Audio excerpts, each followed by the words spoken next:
You know the slogan, there's an app for that. It started as an Apple ad campaign and has evolved into a fact of life.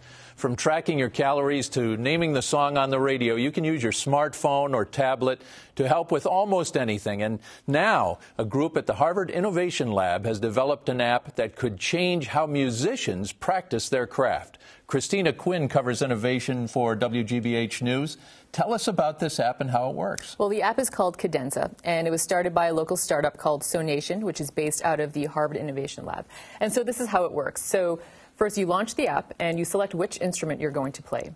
And then once you've selected the instrument you're going to play, you then select the piece of music that you want to play. So say, for example, you want to play Massenet's Meditation from Tice. There you have it. And then as soon as you are ready, it's up there for you. The light starts to blink green, and then as soon as you start playing, you have a full orchestra behind you. Amazing. It's pretty exciting stuff. And we had a musician from the New England Conservatory come to the Fraser studio today, and she performed for us, so you'll take a look.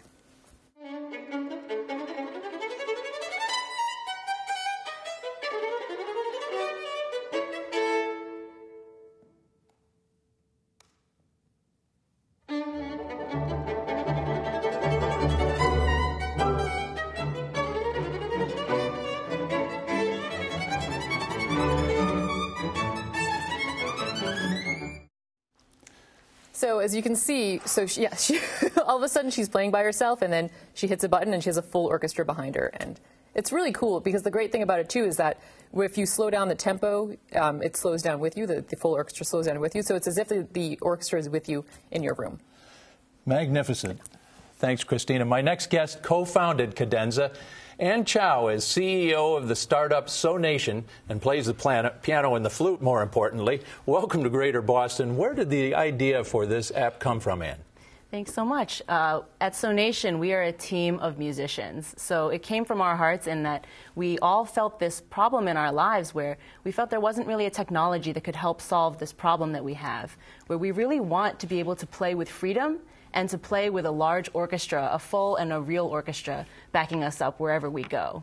And we decided to create technology to help musicians around the world and to make practice fun for kids. Does it amaze you? It amazes me every time I see someone like Stephanie use it and play the Tchaikovsky Violin Concerto. Yes. Let's bring in Stephanie Zizak. She's the violinist you heard earlier. She's 19 and studies at the New England Conservatory, where an uncle of mine did years ago. Thanks for joining us. Why is this app helpful to musicians such as yourself?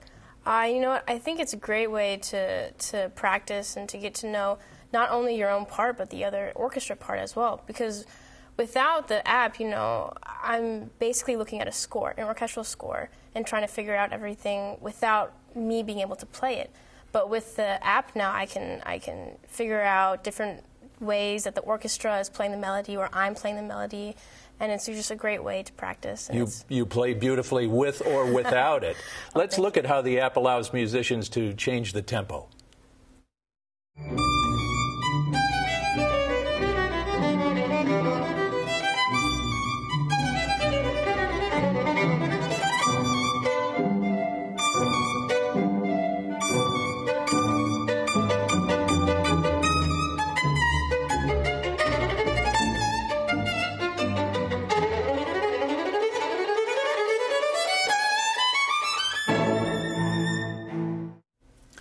You bring tears to my eyes.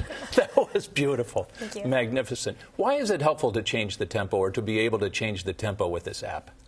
Well, when I'm practicing in a practice room at New England Conservatory, it's usually I spend most of my time practicing slowly and building up to the speed that I would like to play it at.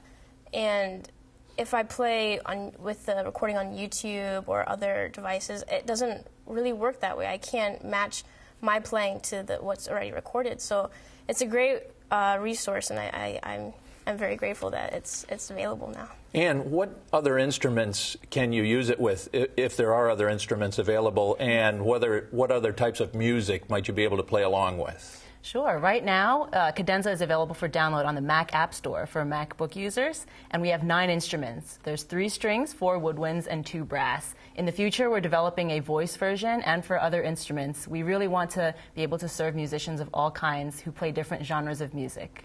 I can imagine that anybody who plays the guitar is going to want to use this. Oh, yes. I certainly would. We get many requests. So that's coming? Yes, we're definitely trying to serve musicians of all types.